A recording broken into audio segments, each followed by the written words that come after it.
How to get there. Many passengers landed in Kuala Namu Airport and departed by road and then crossed the lake to Samosir Island.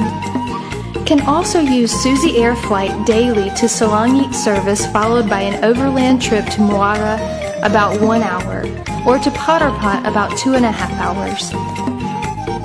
Also available, Wings Air flight from Batam to Selangit around 3 times a week, Wednesday, Friday, and Sunday. From Potterpot, followed by a 1-hour trip by ferry boats and ships to travel towards Samosir. There are several ports: Ajibata Port, Tigaras Port,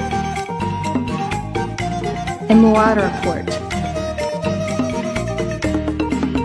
Of these ports, can aboard a ferry or boat tour.